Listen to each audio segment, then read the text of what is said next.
Where exactly does Caleb Love's historic shot rank among all-time Arizona basketball moments? Plus, me and Damon are going to buy and sell with our friends over at Fairall Royce today. It's the AZ Wildcats podcast in 30 seconds. Don't you go anywhere.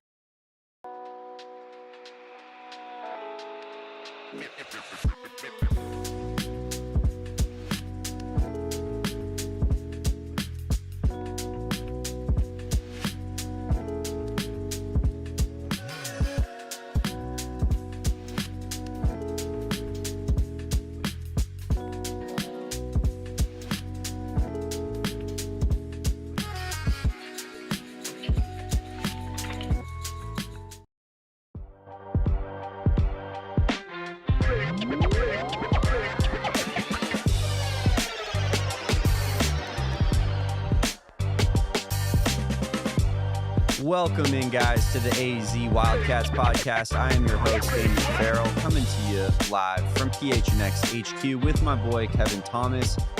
Bringing in the heat, as always, Kevin. That's just what he does. That's what this guy does. That's what I do best. Rumor has it you mixed that song, Kevin. I mean, that is a rumor. That is definitely a rumor. I'll leave it at that. My boy's artistic, too. Kevin, I'll let that rumor live. We got as you should, brother. We got a jam-packed show for you today, guys. We are going to be talking a lot about the fallout of Caleb Love's big shot, as well as what that means for, Big 12 conference play, where Arizona sits in conference play, because there's a scenario, Kevin, in which we look back on that moment in particular, and we say to ourselves, that was really what kind of won Arizona the Big 12 conference in its first season of playing Big 12 basketball. Wouldn't that be a fun thing to say? It would be amazing. You and I talked about it on the post game, Damon, that could be a pivotal moment in Arizona's season, the Caleb Love shot. That maybe kind of keeps Arizona's momentum carrying on into February. You and I are going to talk about it later. That I think actually February, the month of February, is going to be what projects Arizona into the top of the Big 12, as we'll talk more about that later. But I do think that this is going to be a moment that Arizona fans look back on at the end of the season and say, wow, that Caleb Love shot really, really mattered in a huge way to the result of the season overall. Yeah, there's no doubt about that. Caleb Love, we also hope that he kind of uses it as a springboard of sorts. Yes. To continue his that end of game play, I should say, because it wasn't as if he really played a good 40-minute basketball game altogether. No, he played a good 8-minute basketball game. It was a good overtime, and it was a good half court shot with 2 seconds left. So really, what is that, 5 minutes and 2 seconds, Kevin? Yeah, That's kind of where we're sitting at right now. Yeah, it was a good 5-minute stretch there from Caleb Love that hopefully turns into a 2-month stretch here for Caleb Love, Damon. But I think he did not have the best game shooting. In fact, he had a bad game shooting before he made that half court shot. But it matters not when you make the shot that sends a team to overtime, then you hit the 2 threes in overtime that really cement the victory, right? It was the Caleb Love experience. I have a meme dropping on my Twitter later. Be waiting for that one. Not scheduled. It has yet to be made, but it's in the works. The true Caleb Love experience was in full effect, and it was the perfect encapsulation of everything he is as a player, and hopefully that jolt of energy that shot through him when that shot went through the basket, Damon, I hope that carries on into the remainder of conference play, because Arizona needs Caleb Love. I know they can win without Caleb Love, but Arizona, if they're going to cut down the nets in the tournament, need Caleb Love to produce. I remember when Arizona was playing Colorado on Saturday, Corey Williams, our own Corey Williams, who hosts the McHale Madness podcast that Kevin produces as well. And he said something going into that game that when Caleb Love is playing at a high level, Arizona is almost unbeatable. Yeah. And I agree with that. Like, if Caleb Love is going to be giving you 20 points on decent efficiency, you're going to win 95% of those basketball games if you're Arizona. So I do believe that Caleb Love is someone that can use this to kind of springboard the rest of his season. The matter of is whether he will or not, Kevin. Yes, exactly. He finished the game, 41 minutes played, 8 field goals made on 22 attempts, which is good for 36.4% from the field. So still not where we want to be at all. 4 for 13 from 3 is 30.8% from 3. Only 3 free throw attempts. I think, sometimes I like Caleb Love a little bit better when he's attacking the basket and going at the rim. I know Kevin, like when he's missing a couple early jump shots, you really get on him for not making that his game until he figures it out at times. Because he is, he has a good burst when he's dribbling with the basketball. He can get downhill pretty good and effectively. It's just whether or not that's really what he's taking at the time or not. Because I feel like he gets in these modes where he's settling with the jump shots and with the mid ranges.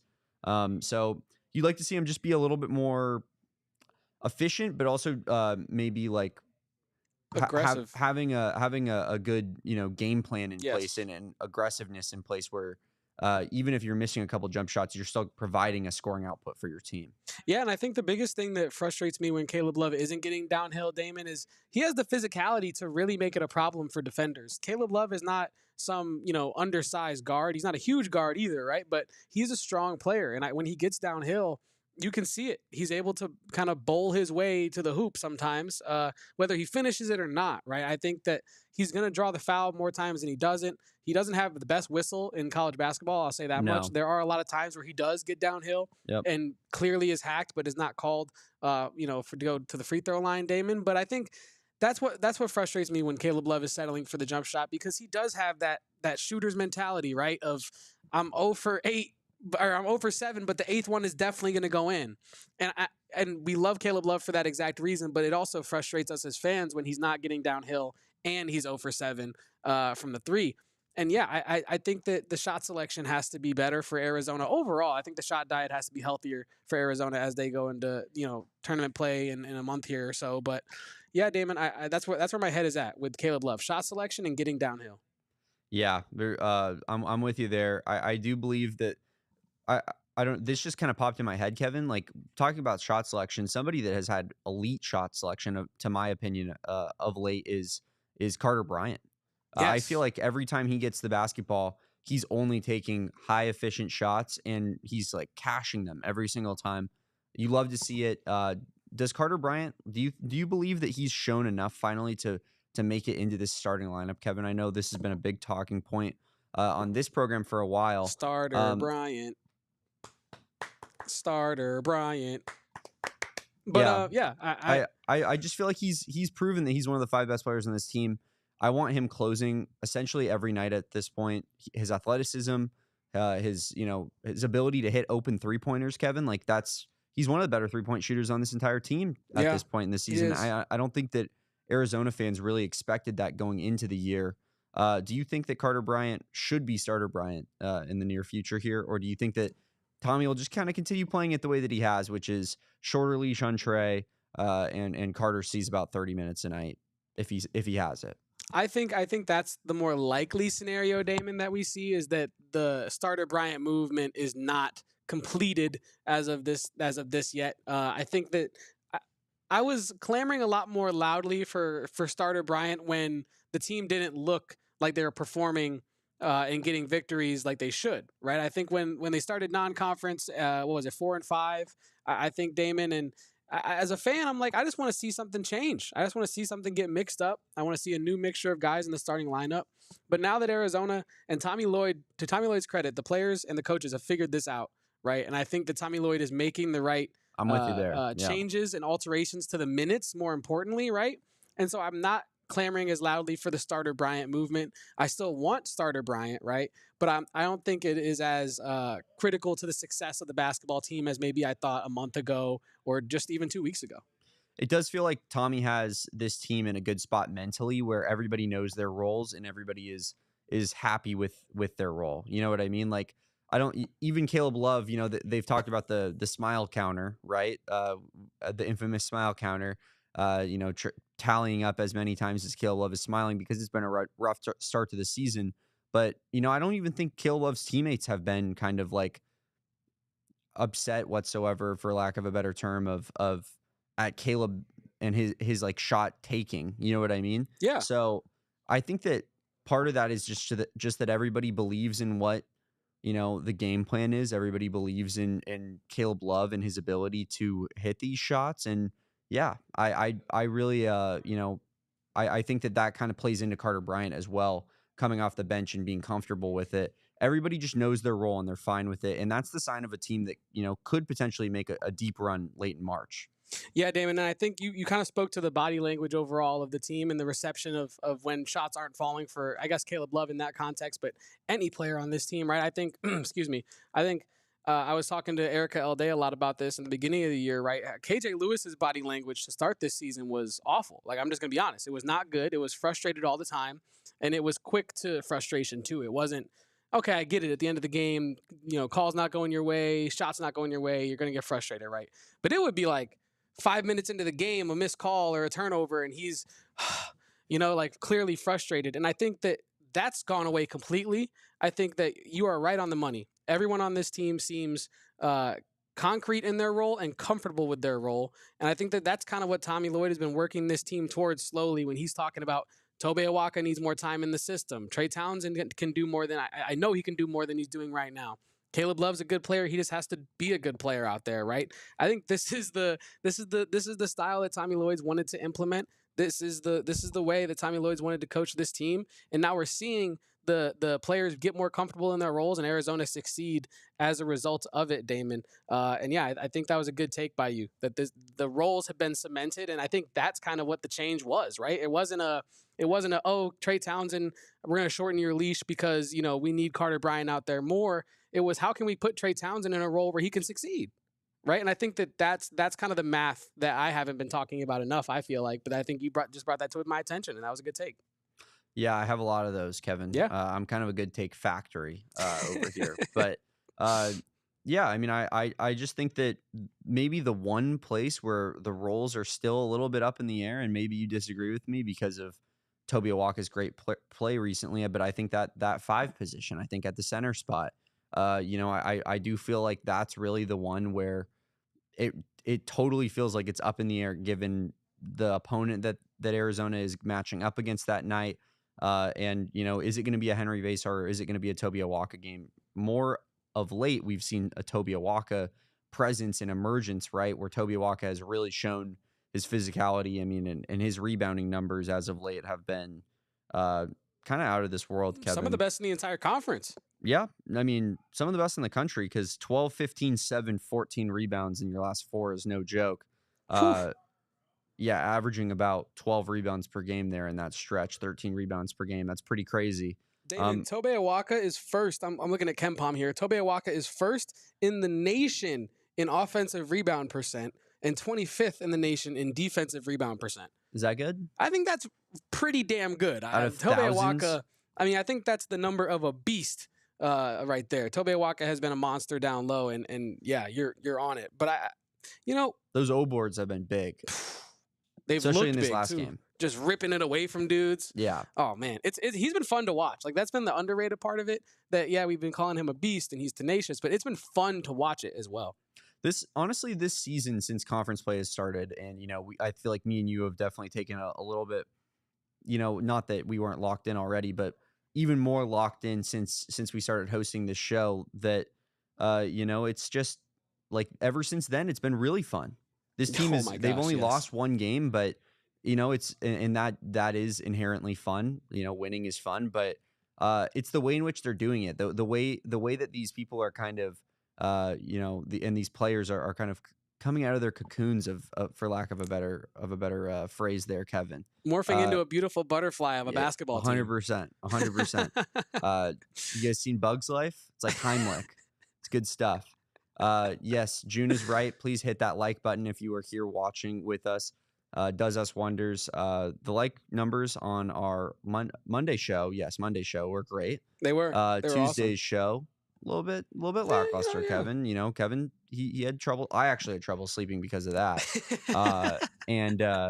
Today's gonna be we both might have trouble sleeping if we don't figure out the numbers today, Kevin. That is true. So please hit that like button. Shout out everybody in the chat so far. We got Jervis, we got Erica, we got Brian. Thank you everybody for watching. Zona Tucson, shout out. Zona Tucson. Subscribe to the channel, please, if you haven't. And like this video, as I already said, does us wonders. Kevin, we are going to do some buys and some sells with our friends over at Carol Royce. But first, we have to talk about some fine sponsors on the AZ Wildcats podcast. Well, Damon, the future is bright for Arizona basketball, and they're going to need some Shady Rays. The best protection plan in the business with Shady Rays. I'm going to get to that in a second. But if you want sunglasses for any season, any occasion, you want a variety of sunglasses to go ahead and choose from, Damon, Shady Rays is who you want to go with, my friend. Make sure to check out their website where they have tons of options, pages and pages and pages of options, of polarized options, non-polarized options. Beautiful company there, Damon. They have been rated 5 stars by over 300,000 people. Is that a lot of people, Damon? It is. That's a lot of very satisfied customers. They probably have a style, even in your team's favorite colors, or your favorite team's colors. Don't know why I got that reversed like that, but you can do whatever you want with Shady Rays. I like to wear my Shady Rays when it's nice and sunny out here in Arizona. I got a nice little wood grain pair. They're beautiful. I like the brown tint on it. It looks awesome. But exclusively for our listeners, Shady Rays is giving out their best deal of the season. Head to shadyrays.com and use code PHNX for 35% off polarized sunglasses. Try for yourself the shades rated 5 stars by over 300,000 people, Damon. Yep, Shady Rays, the best bang for your buck in all of eyewear. And if you want the best bang for your buck on a vehicle, you're going to want to head over to Sanderson Ford. Our friends over at Sanderson Ford in Glendale, they're going to treat you like family. That's what they did with us when we went and hung out with them. Got a little free meal at the Starliner Diner.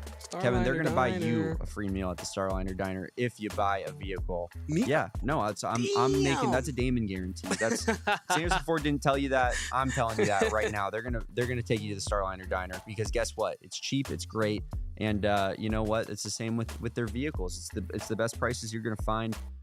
For the longest lasting vehicles. You can get yourself a Bronco, a Mustang, the new Mustang EV SUV, F-150, all the great cars over at Sanderson Ford. Can I get a Badlands? I love myself a Bronco. I want a Bronco so bad. And you know what? Once I finally build up my financial acumen, Kevin, I will be heading on over to Sanderson Ford by myself. A brand new, spanking new Bronco. For the best deals in 2025, choose Sanderson for a no hassle, no pressure, no nonsense experience, and get more for your trade-in with easy on-the-spot financing. Drive into the new year in a new Ford from Arizona's most awarded Ford dealership. That's Sanderson Ford. Well, Kevin, we mentioned it. We have a little bit of we've added our buy or sell segment presented by our friends over at Carol Royce Team. We did it. Was it for the first time last week? It was the inaugural buy or sell. The debut. And we put together some fun questions today for our buy or sell segment. Look at that, man. Ain't it a beautiful professional podcast? Ain't it a beautiful thing, Damon Dog? If you guys are listening on audio, head on over to YouTube and just check out the beautiful graphic package that we have going on for this buy or sell segment. Just visually enhancing and come take a peek at mine and Kevin's beautiful mugs, you know? I don't know how to do the boxes. I didn't like that. I just hit how do you is it? I don't know. I'm not coordinated enough. You did it on accident, but I did, and you tried it on purpose and it was bad. Yeah. I can't really pat my belly and rub my head at the same time. You know, Yeah. I'm not really good at that. I'm not a good multitasker. Damon Dog knows this. I can't. No, one of the can't. worst. Yeah, I'll be if I'm doing research for this podcast and Damon is also trying to tell me about like some bet he's trying to make for tonight's game or just literally anything. He'll finish his sentence and go, Kevin, I'll be like, huh? What? Huh? Oh, my bad. Yeah, you were talking to me? Okay. Yeah. But let's get into this buy or sell segment. Well, real quick first, Jervis put in here, he said, where are we currently sitting on net? So it got me to kind of just look it up real quick on KenPom. We moved down 2 spots after yesterday, Kevin. What? We didn't play. What? Beat number 3 Iowa State. What? They moved Michigan State and Why St. do they John's. hate us? They moved Michigan State and St. John's ahead of us. We've been sitting around 15, 16 this whole time. Finally moved up to 14. Now Arizona back at 16. Michigan State takes down an awful Minnesota team and moves ahead of us. Blowout. St. John's blows out Georgetown, who I believe I said to you explicitly, Kevin, St. John's is not a real basketball program if they don't take care of business versus Georgetown today. I said that yesterday to you when I was making my cooking up my college basketball parlay. And apparently those 2 wins are good enough to move you over Arizona after getting a win against a top 5 opponent. I guess so. I mean, why the disrespect, Damon? Why can't Arizona get no damn respect? What is going on? I just want to be like top 10 in KenPom, man. I know. What do I got to do? I don't know. I mean, what's the hold on, let's see. How much money we got to pay? Kevin? I really don't know. We should ask Ken Pomeroy. But so who the teams above Arizona in Ken Palm, like you said, St. John's, Michigan State, Marquette, Texas Tech. Illinois. Gross. Illinois, who's retiring Kofi Coburn's number, by the way. You were joking, right? No, I'm not. That was like a meme? That's not real news. No, that's real. What? For what? I'm not trying to be disrespectful. Maybe I don't know. He like broke some school records that I'm not aware of. I wish I knew. Would make sense. Like Kevin, I wish I knew. Kofi Coburn? Yes. Like that Kofi Coburn? Yep. Interesting. In the flesh. Interesting. But yeah, no, Arizona. That's a poverty basketball program, to say the least. That's all where I'm coming from. Illinois is poverty. Oh man. But no, Damon, Arizona is underrated, not only in the AP but also in the net and in the Ken Palm, apparently, Damon. I'm looking at it. I don't even know what we're doing anymore. Gonzaga's 16-6. They've gotten blown out a few times. They beat Oregon State by like 40 points, and all of a sudden that's good enough to make you a top 10 team in Ken Palm. And Gonzaga's the best conference in basketball, Kevin. Gonzaga's like most recent top 100 win is Oregon State. Before that, Washington State at 95. Like, and their losses are good. Their losses are UCLA, Connecticut, Kentucky, West Virginia. But then Oregon State L and Santa Clara L. I don't know. Sounds a lot like our losses. It really does, Damon. I don't get. I really don't get the Gonzaga one. Those are the Gonzaga one doesn't make any sense. Arizona lost too. Yeah, the Gonzaga one makes no sense to me. I think you could make an argument for Tech because Arizona lost to Tech. So if you're just looking at it in that sense, it makes sense, right? Illinois and Arizona have the same record. Yeah. And man, Arizona plays in a better conference. Yeah, has a better conference record. It doesn't make any sense. It's really weird. It's really strange, especially moving down after the Iowa State win. Teams over a team that's second place in the Big 12. That's just not sitting right with me. It's not. Me either, Damon. It's not sitting right with me at all. That's a strange one. That is definitely a strange one. Hopefully the non-con can finally rub off of Arizona's shoulders and we can have some legitimate rankings. It does feel like that's just weighing us down. It does. And it just continually is. Because it is. And I don't know. I don't know what Arizona. I guess Arizona's going to have to win out to give respect. I don't know. Like, because now at this point, it's like if Arizona loses to BYU, which is possible, right? If Arizona loses to Texas Tech again, which is possible. If Arizona loses to Houston, Baylor, any of these teams, any one individual of these teams, how far are they going to drop Arizona? Because now they have an additional loss, right? So Gonzaga has, like you said, 6 losses. Are we gonna drop Gonzaga as soon as they lose any games? Like, I don't know, Damon. That's a strange case. I mean, Gonzaga just lost games to a few teams in their conference. They literally did. They lost to Santa Clara and Oregon State. Yeah, I don't know. I don't know. And it's crazy because the adjusted offense and defensive numbers would tell you this is like at least top 15. I know they're sitting on the outside at 16, but they were just in the top 15 and got dropped out of it. Yeah, it's not really computing for me. It really isn't. I'm telling you. Yeah. I watched Tennessee last night. I'm not scared of Tennessee. I watched Kentucky go into Knoxville and beat Tennessee in a crazy environment. Mark Pope ball. Yeah, that is Mark Pope ball. Yeah. But I just, I don't know. Purdue is not a team that I think Arizona's in the same realm as Purdue as well. Like, maybe Arizona shouldn't be in this top 5, but I really want, Kevin, I just want to be in this top 10. I want to be in the top 10. Is that too much to ask for? And I also just don't want Arizona to be moving down after beating the number 3 team in the nation. Yeah, that's kind of where just because they didn't play. No, because St. John's beat Georgetown and Michigan State beat Minnesota. You're right. Those are 2 top 3 wins. That's actually why. Those are 2 Arizona top 3 down. wins. Yeah, those are 2 top 3 wins for sure. Yeah, I don't know. All right, Kevin. Well, we do have some buy or sell to do, but that sparked a good conversation. So thank you, Jervis, for your contribution. We appreciate you, Jervis. Everybody, hop in the chat, leave some comments, helps us out a lot. We love the discussion, but let's get into that's right, Erica. Beating ASU won't do a thing. Yeah, it's so sad. But beating Minnesota, I mean, beating Georgetown. I mean, I guess they have a cool history. I don't know. AI went there, bro. AI, Pat Ewing. But no, Damon, let's get to this buy or sell. Should I run it again? We're going to run it again. It is our buy or sell segment here on the AZ Wildcats podcast presented by Carol Royce Team, the best realty team in the entire Valley, Damon. If you want to buy or sell a house and you just don't want to buy or sell these topics, you want to buy or sell a house, go to Carroll Royce. They're the people to talk to for sure. Damon, before we get into this, I do have a surprise for you at the tail end of this buy or sell segment. I have not told Damon about it, so we're going to get into this segment right here. Buy or sell, Damon. Caleb Love's shot was the best moments for you since you became a fan of Arizona basketball. I have too many senses in there. But we're both selling. We're both selling this. Damon, why are you selling this? It's up there, and that was incredible, and I'll never forget. We talked about it on our post game. Almost immediately. Like, that's a never forget where you are type of moment.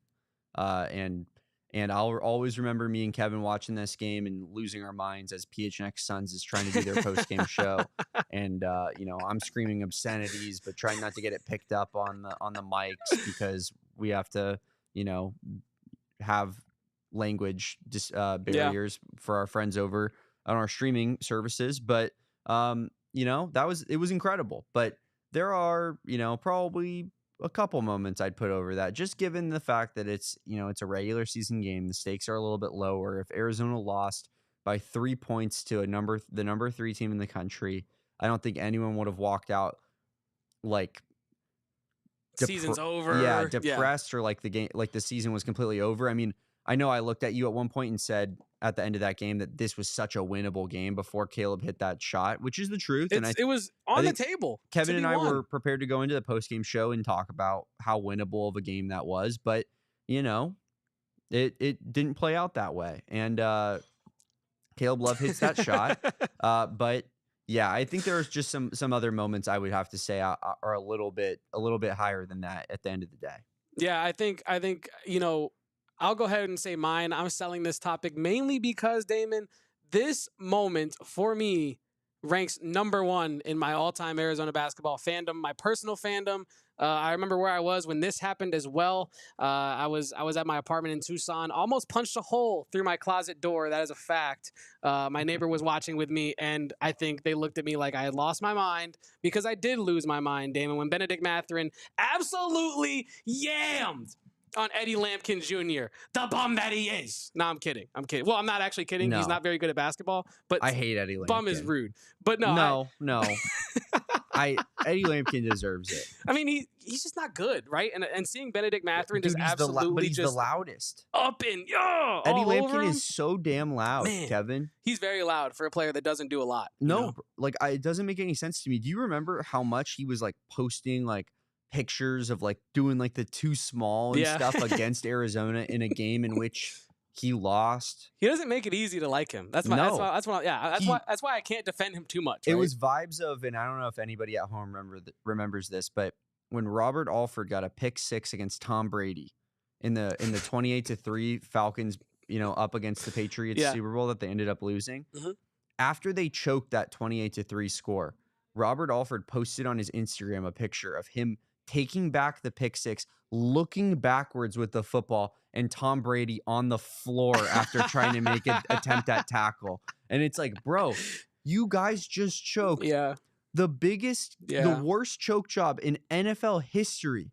And you're posting that picture. Have some feel. You got Eddie Lampkin getting yammed on, getting his soul taken from him by Benedict Mathurin. Look at that. Look at this. In a moment in which... Look at his teammate. Look at number 1 down here. Oh, that's what he did. He's like, oh my God, Eddie has a family, bro. Yeah. Eddie has a family. Yeah. Like, you got your soul taken and you're posting it because you had like 14 points against Christian Coloco. Like, yeah, man. Which, stud defender, but pretty sure Coloco had a good game too in that game if I don't remember. I mean, Coloco made the league.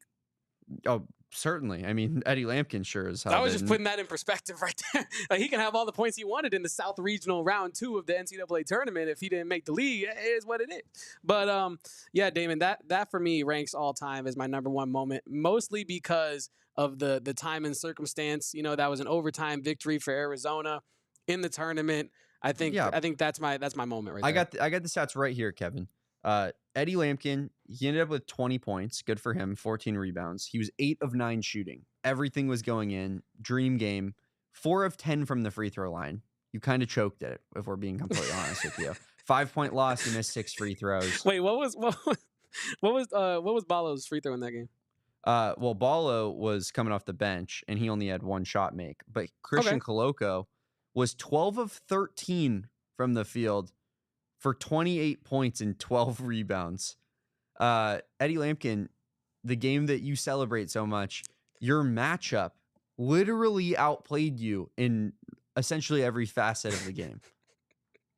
Like, how crazy is that, Kevin? Say no more. Posting too small. Flexing on him up for and one. He's crazy. Too little. It's crazy. I wonder if Mathen was still too small to Lampkin when he was literally 2 feet above him. I want to know if that was the case, but I don't know. Eddie Lampkin, one of my least favorite college basketball players, but such a one of those guys who's just a great villain in college basketball. Yes, you need some healthy sports hate in college basketball. If he's on your team, you like him. If he's not on your team, you don't like him. Kevin, I had a moment here for my top moment as an Arizona Lay it on us. basketball fan.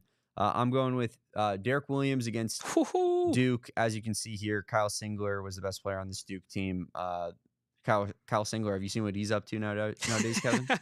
Yeah, unfortunately, I have. Crazy stuff. Look that up if you're interested. Or not interested. Derek Williams, unbelievable in this game. 32 points, 13 rebounds, 2011 tournament against Duke. Yeah, that changed my life. That changed my life, Kevin. Changed this broke boy's life. Just took Duke's soul. Yeah, I mean, two emphatic dunks that will forever be remembered by Arizona fans, Damon. And it's a hard list to crack, right? Like, Caleb Love's shot is up there. Like you said, I'll always remember where I was at when he hit that shot. But it's a hard list to top, right? When you have such a storied legacy in this program, it's a hard list to make the top of. But yeah, Caleb Love damn sure made a great effort of it. That's a fact. Our next buy or sell topic today: Arizona men's basketball will win 7+ games in February. I am buying. Damon is selling. Yes, and I will give the floor to you, Kevin, because obviously, I've kind of been made out to, be the guy who has to be the party pooper here, because Kevin always he just starts going with these things that I don't know. I can't get behind. I hope you're right, Kevin, but why will Arizona win 7+ games in February? All right, so why are you buying? I'll just make this simple. I'm gonna give you the games that I think Arizona will win, and I will just break it down that way. Arizona State, that's a W. BYU on the road, that's a close game, but I do think Arizona, the cream will rise to the top and defeat BYU on the road. Texas Tech, I think Arizona was good enough to beat Texas Tech the first time, fell off at the wheels fell off the wagon at the end. I think Arizona corrects course and makes the proper adjustments and gets Texas Tech out of there. Kansas State, I think they beat Kansas State. Houston is the game that I have circled that they will possibly lose. Now, you might notice, Damon, that is a home game. It's a home game. You know how I feel about Arizona losing and winning home games. They're only supposed to win the home games, Damon. But I am going to predict that they take the L to Houston there. Kelvin Sampson's teams are just so tough. I feel like, luckily they don't have Houston on the tail end of that schedule because it would get really nasty. Mm-hmm. And I'm thankful that they don't have to face Houston twice, because as a fan of a team in the Big 12, Damon, I'd never want to play Houston because Kelvin Sampson has that team on such a... I feel like people are going to get hurt. Yeah, like it's prison ball, man. It's just physical. It's nasty. It's someone's on crutches. Another guy has an eye patch on, diving for every loose ball. Yeah. It's like a team of Marcus Smarts on just every position. It is a lot like that. Marcus Smart actually probably, if you put him on Houston right now, would just be he'd look like he deserved to be on that team and just would fit in perfectly. Yeah, you'd be like, who is this 25-year-old? You'd be like, he also wouldn't just even be dominating. You'd be like, yeah, he's doing what everybody else. He's got 13 and 3. Yeah, 14 points. 14 points. He's a dog on defense. But yeah, I do think that they probably likely lose to Houston, even though I would love to see a W there. I think they defeat Baylor. I think they do go 2-0 against BYU. And then Utah, I have them defeating Utah as well. And then that is the entire February schedule. So I have them going 7-1 with the loss being to Houston. I just think they are on too big of a roll. I think that the upward trajectory of this team is a positive sign and positive indicator.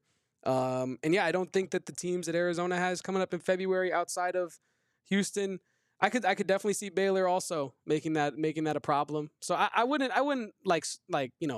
turn my cheek away at 6-2. I think 6-2 is also realistic, but I'm buying that they'll win 7 games in February. Yeah, as Kevin noted there's 8 games total in February. Kevin has them winning 7.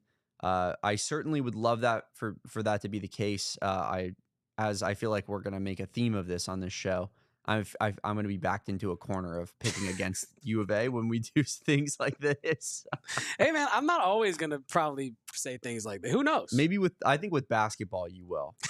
I agree with you. Not overall, but like you sold women's basketball last week, which, so did I, but looks like we were also wrong. Like we might be wrong. Yeah, there. we were also wrong. Shout out Erica. Yeah. And, we also, I feel like during the football season and stuff, we would have said plenty of negative things about Arizona football as the way that was playing out. But I just think that the Big 12 is too tough, man. It is.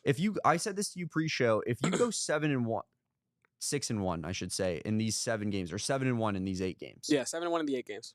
Arizona's 8-1 right now. That would put you at 15-2 in the Big 12 conference with 3 games remaining. And I had them going 17-3. That would essentially lock it up if you could beat one of Iowa State and Kansas in the final, 3 games of the season.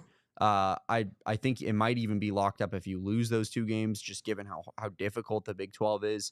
So, yeah, I don't know. I find that a little bit rich for my liking. I think that Arizona will probably go 6-2 or 5-3 is kind of where I'm at. Wow.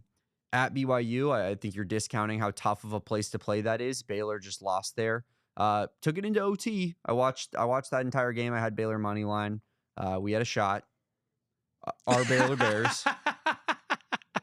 We had a shot. That one hurt. I could tell. He said we had a shot. It's because I was on a roll yesterday, Kevin. I hit Kentucky money line like plus 630. Okay, love that. Yeah, I got it I got a boost 50% on one of our friendly sports books, and then I took plus 425 money line, got it at plus 630. There you go. Rolled that into Kansas, live bet down 5 to UCF.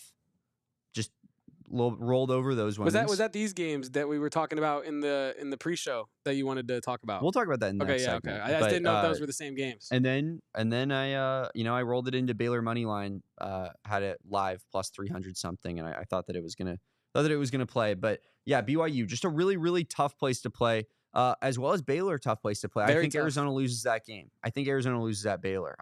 I feel like Houston and Baylor, that back-to-back stretch is the hardest back-to-back games that Arizona has this season. I do believe that, maybe to your point, and maybe this is something that kind of played into your thought processes, if Arizona loses to Houston, I feel like that gives them a better chance of beating Baylor, or vice versa. Yeah. Because I think Tommy Lloyd is really good. He's good at not losing back-to-back games. He's great at it, actually. Texas Tech at home. That's a tough game too. I do think Arizona wins that game at home, but I that's not a gimme game by any stretch. I just think that it's going to be tough. I think it's going to be tough. And that's not to mention ASU as well, who, isn't horrific, but they're like 57th in KenPom. How are they 57? I don't know. They just keep and then they get in dogfights with Colorado and they just stay in the exact same spot, or they move up. It makes no sense. I don't get it. KenPom is not, the math is not mathing on KenPom right now. It's not. It's really not. That's okay. It is. That's okay. But yeah, I'm going to sell here, Kevin. I also think that Damon, if, like you said, they'd be 15-2 in conference if I was right about them going 7+ in February. And I think that still has me on track because I have them losing. I think they're either going to lose to Iowa State or Kansas. I know that sounds kind of nonsensical just because I'm saying that they're either going to lose one or the other. But I really don't think that they walk out of March undefeated. I think you beat Arizona State and either lose to Iowa State or Kansas. Just I feel like the way the conference is. But then that puts us at 17-3, and then I'm right for our initial buy or sell, or our initial predictions on the conference. So there we go. That's the angle. Kevin was trying to figure out a way in which that it made sense for for all of his takes to be hitting. I get that. No, I'm with the unity there.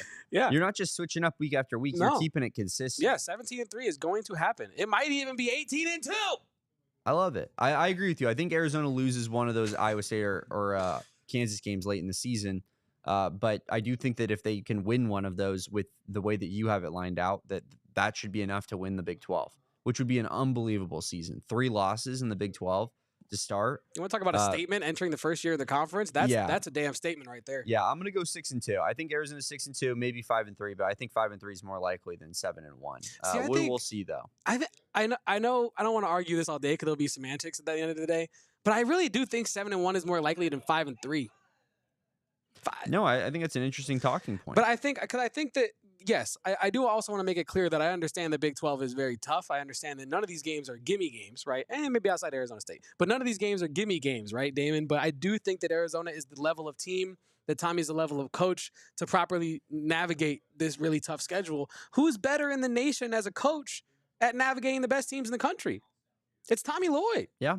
Like, yes, I'm not trying to be funny. He might lose to Princeton. He might, have a down game against a team in the tournament, right? But just purely off of his resume so far, no one is better in the entire country at playing a top 5, top 25, top 45 team than Tommy Lloyd. I almost said Tommy Love. Than Tommy Lloyd. So I think that also boosts my confidence that, yes, the conference is really tough, but I still think 7-1 is more likely than 5-3. I think 6-2 is probably the most likely outcome. But yeah, I think 5-3. I just can't see them losing 3 games in the month of February like that. I also, we didn't even mention it, but I think at Kansas State is a really tough place to play. Yeah, I know that they're not an underrated game for sure. I know that they're not a good team, but that's a trap game of all trap games because you're going into that game, you're looking forward to Houston, and you're coming out of Texas Tech. Well, you're coming out of Texas Tech game at home. Yeah, you're traveling to Manhattan. They just beat West Virginia at home by 13. I think that's a legit game that you have to worry about as well. So yeah. It's interesting. We'll monitor it, but you think 7-1 over this next 8 game stretch is more likely than 5-3. I think I would disagree with you, but I do think it's close. I could definitely see it going either way there, but I just think that the combo of at BYU, Texas Tech, at Kansas State, Houston, and then at Baylor, and then BYU again, those 6 games there are all really, really difficult games. And then that's not to mention ASU, you have to handle business there. So yeah, no, you do. You definitely do. Can I point out this comment here in the chat, Damon, from Brian Kensley? This is hilarious. Houston is a blueprint for defense creates offense. No blood, no foul concept. And that's so true. The no blood, no foul thing definitely applies to Houston basketball. If you ain't cut them open or scrape them, what are you looking at? I didn't touch them. I don't know what you're talking about. But our next topic here on buy or sell Damon. Arizona fans should have stormed the court after Arizona took down number 3 Iowa State. I am buying this, Damon, but not for the reason you might think. Yeah, you switched up on me. I'm curious to hear why. I'm not buying this because, I think Arizona fans need to storm the court more or just because it was a big W. I think you storm the court because you can't help it. After watching that Caleb Love shot, how could you not storm the court? Yeah. How could you not? Because if that's a game winner, flood. Right? Wrong. Because I think regardless of circumstance, I know unless you beat like if that's a game winner, Michigan or if that's a game winner, that's a court storm. And the energy in that building must have been so palpable that once they did win and the final horn did sound, how could you not want to flood that court? Mm-hmm. And so I do think that the fans, and they tried. They were stopped. So I feel like they should have wanted to storm the court, and damn it, let them do it, because that shot was so crazy. I'm with you. I'm with your principle though, Damon, because I know you're about to sell this for the principle that Arizona. I'm going to let you explain it. That Arizona should never do this for games like this in the regular season, but let them have the one. I'm buying it. They should have stormed the court. They should have flooded that thing. Yeah, I do understand what you're saying. Personally, I just think that Arizona basketball is too big to be court storming. There's not really a team in which unless it wins the conference. If there was like a buzzer beater or like a game to win the conference against like Kansas or something, I would understand that. That would make sense to me. But in general, just Arizona basketball, that's not my cup of tea, I guess. But to each their own. I think for Arizona football reasons, I'm all for storming the field. I'll be the first guy on the field. You know what I mean? Like this, we beat a ranked opponent. This is everything. This is what college football is all about, because we got to celebrate our wins when we can get them, but Arizona basketball, we are winning. We are winners. We don't need to, they storm the court against us. That's fair. That's what everybody storms the court against us. Right.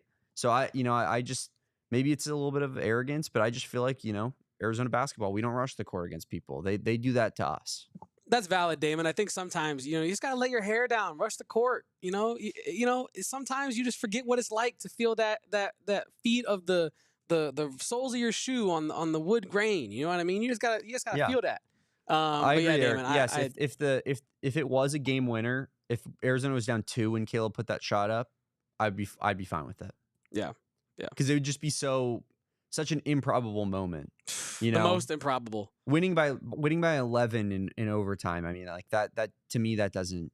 Yeah. Like Arizona should be ranked. No, I'm with you. The fact that they're unranked means nothing to me. I'm with you. And I do concede that it would have optically been a little weird for an unranked Arizona team to like have their fans storm the court in a year where they're just not ranked. You know what I mean? Like it's just what's it's the what's the Florida State quarterback's name that everyone hates?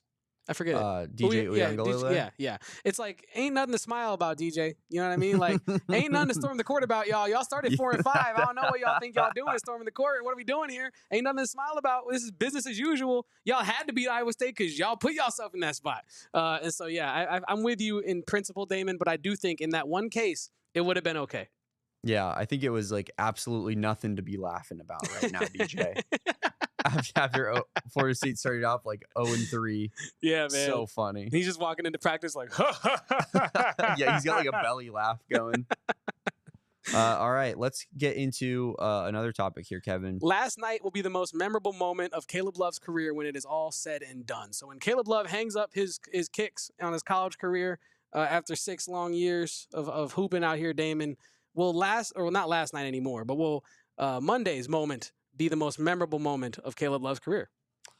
You know, I'll preface this by saying I hope that when I say sell here, it's for the reason that in this tournament, Caleb Love puts the team on his back and really, you know, writes a new chapter in his career, the story of his career, and kind of, you know, becomes an Arizona legend with the run that U of A goes on in the tournament. That's the hopeful part of me. I will say sell in general, though, because we're talking about the most memorable moment of Caleb Love's career. I think that's from an overarching standpoint. Kevin and I talked about it beforehand. This is not just Arizona basketball.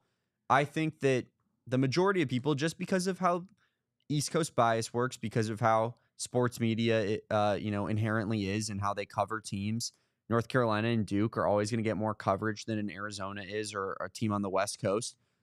Caleb Love took down Coach K in his final game of his career in the Final Four, UNC versus Duke. That doesn't really happen in a tournament very often. Caleb Love was, I believe, UNC's leading scorer in that game against Duke.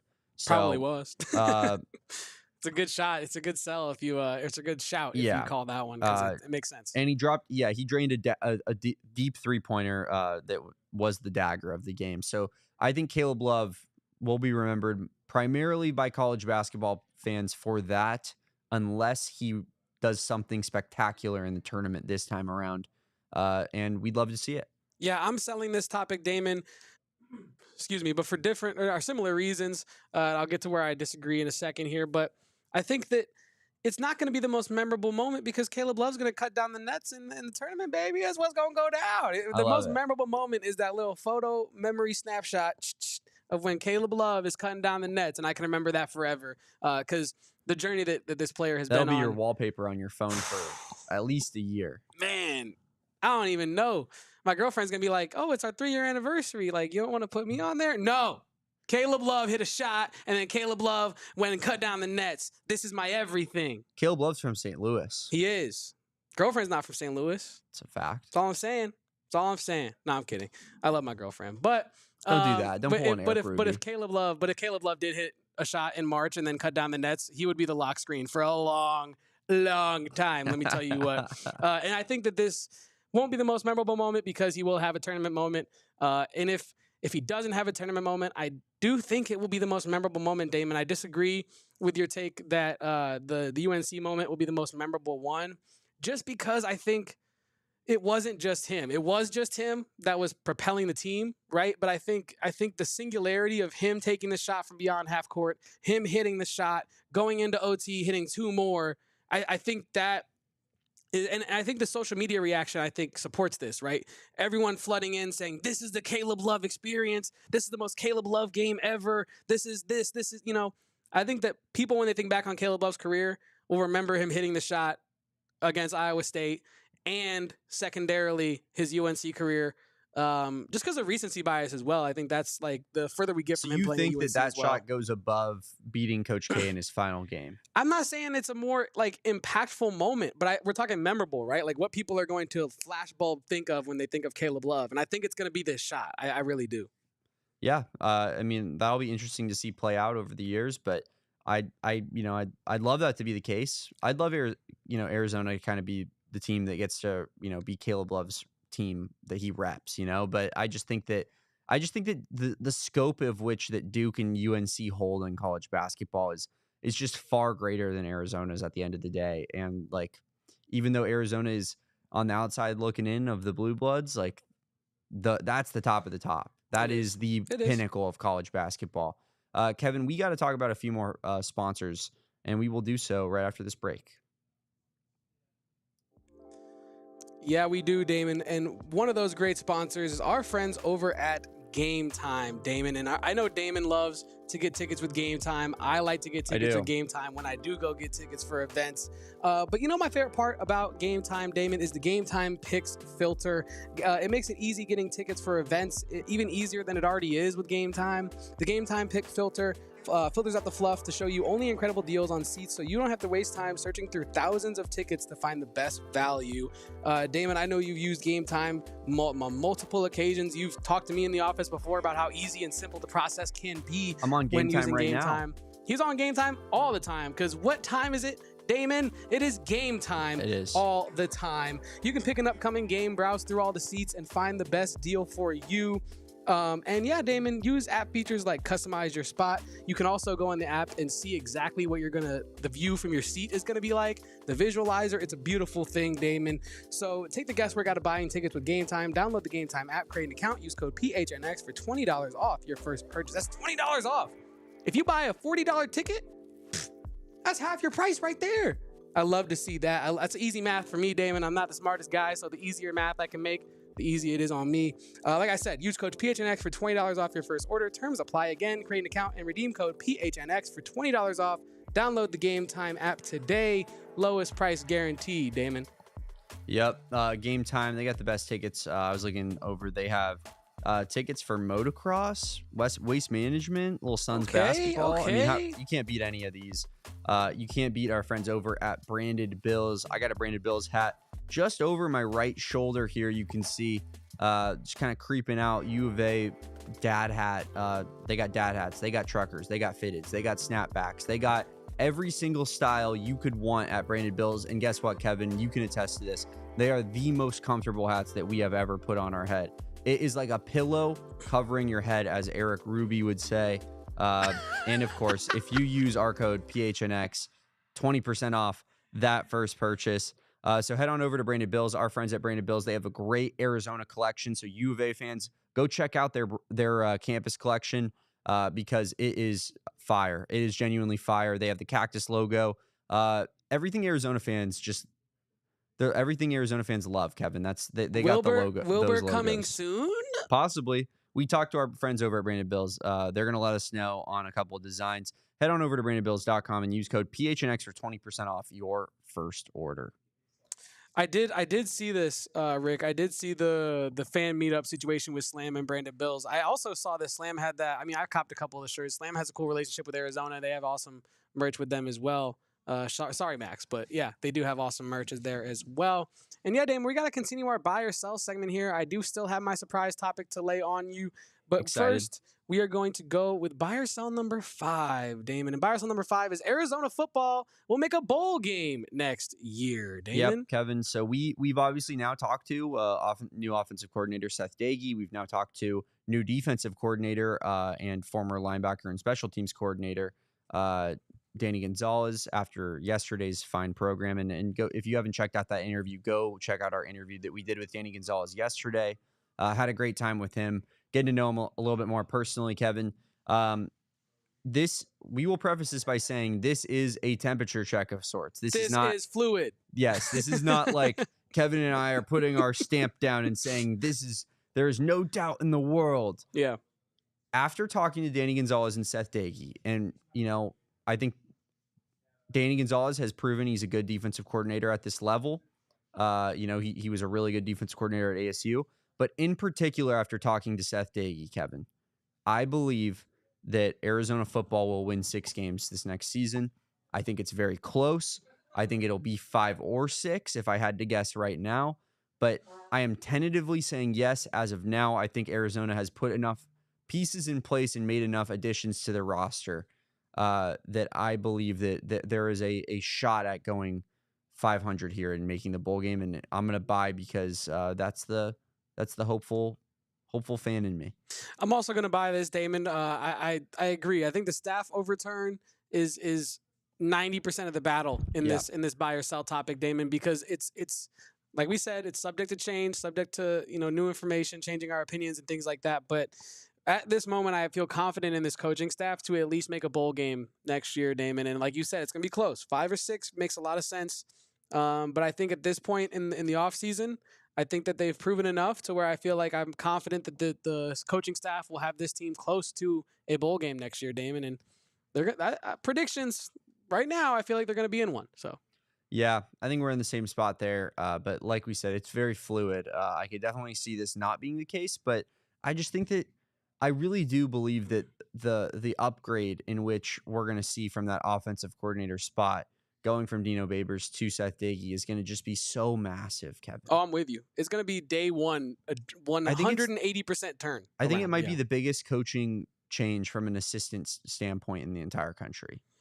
I mean, I can't speak for every... Even if Seth Dagey is average, it's going to be like just worlds different, And so that's where I guess my confidence comes in. Yeah, I'm with you. I can't speak for every, coaching staff in the country, but this is definitely the biggest coaching staff change on the West Coast, right? Like this is the most drastic upgrade, probably realistically possible, right? I think that what Dino Babers was unable to do and what Seth Dagey has proven at Marshall that he is able to do, and then he's going to always have to prove again at Arizona. But I think that on paper that Arizona's offense should not struggle nearly to the extent that it struggled last year, even without Tetro McMillan, who is going to be missed. But there still should be some production from that wide receiver room.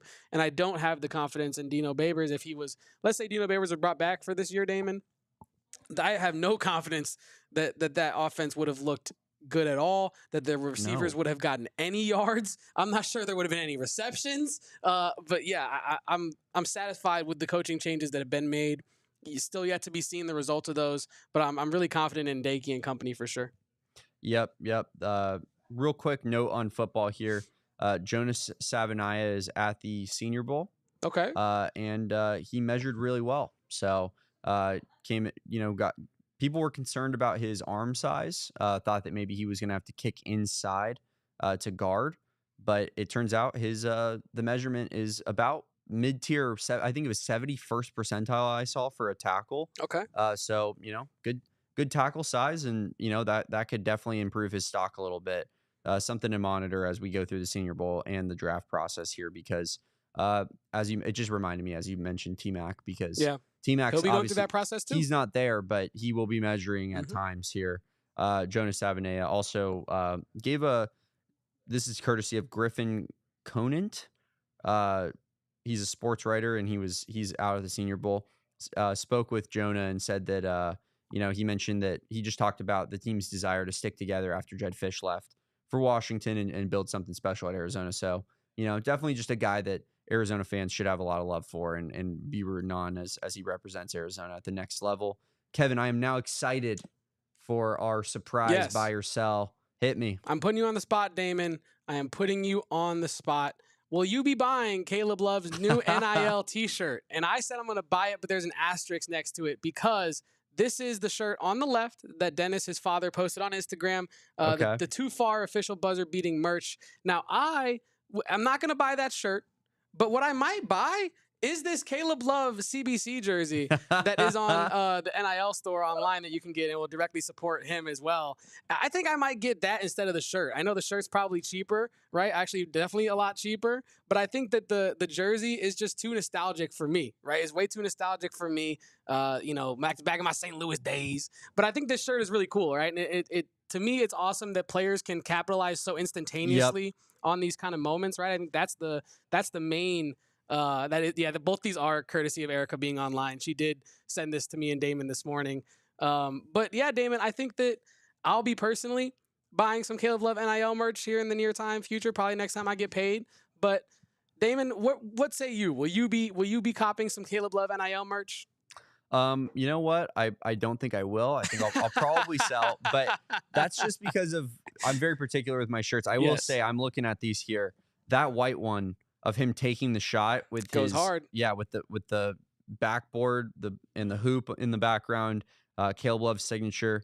That is pretty hard. It goes hard. That is pretty hard. That's a cool shirt design, and also too far just because poking at Fran Fraschilla there for on the broadcast on the inbounds, immediately going too far, and then Caleb Love just drilling it. That was electric. So I do love the inspiration, and like you mentioned, I do love the fact that these players can, they can lean into this now. Like, they can make money off of a moment like that. That like a couple hundred Arizona fans are gonna put some money in Caleb Love's bank account for doing that. That's awesome, man. Pull up to the function with the Caleb Love Too Far merch. You talking to me?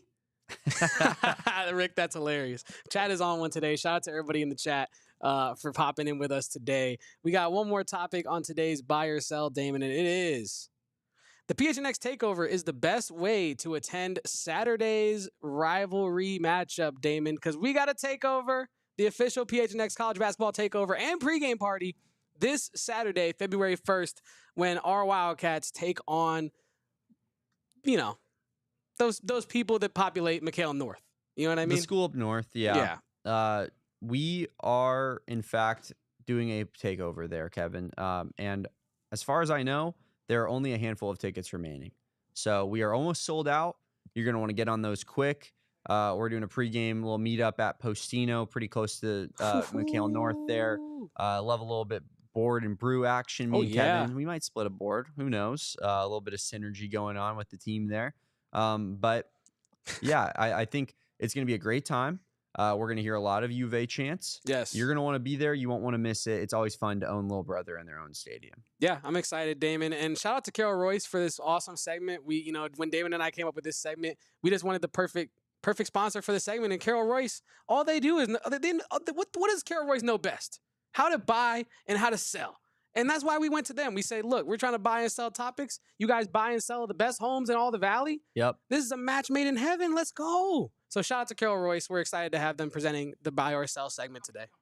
Yeah, just incredible graphics as well. Why would Carol Royce not want to be associated with just those beautiful, aesthetically pleasing graphics there, Kevin? Rick Barron says, buy or sell acquaintance as a Sun Devil next year. Selling. Yeah, I'm selling that. His skill set is too his skill set is too raw for the league to not go, right? Am I wrong?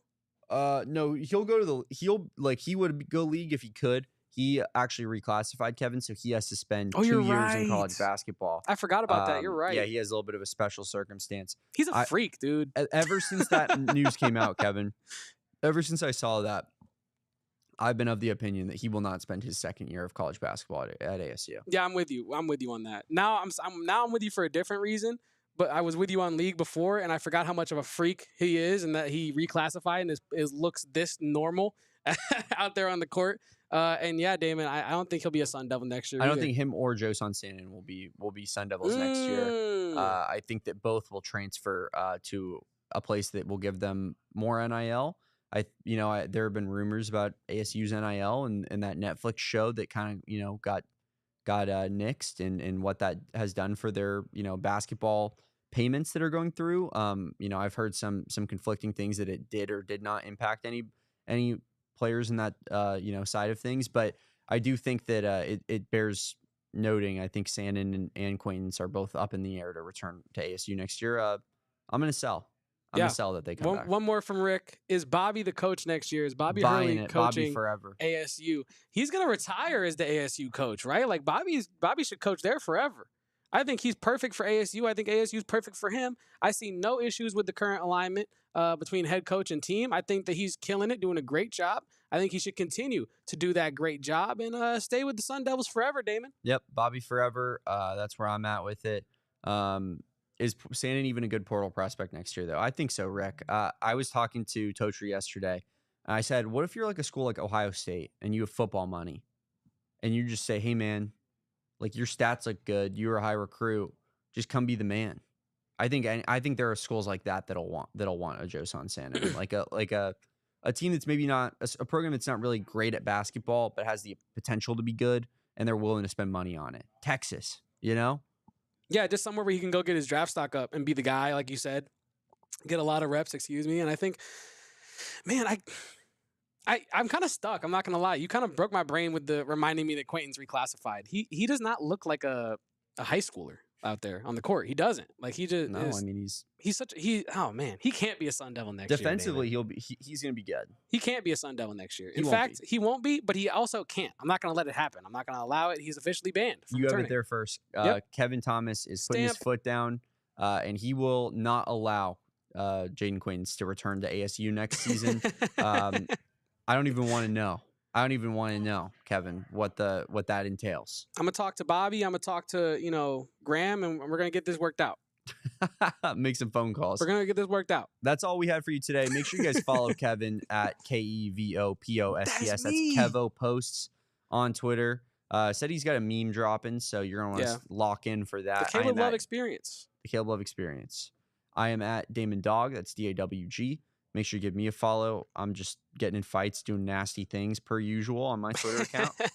And make sure you guys follow at PHNX_Wildcats as well on Twitter. That's our main account. That's our beat. And we are culminating everything over there on that account, Kevin. We really are. So if you guys want your one-stop shop for all Arizona athletics news, head on over to at PHNX_Wildcats. That's going to do it for us today. Make sure you like this video, subscribe to this channel. Thank you so much for popping in. And you know what? We will catch you next time on the AZ Wildcats podcast. Peace. Bear down. We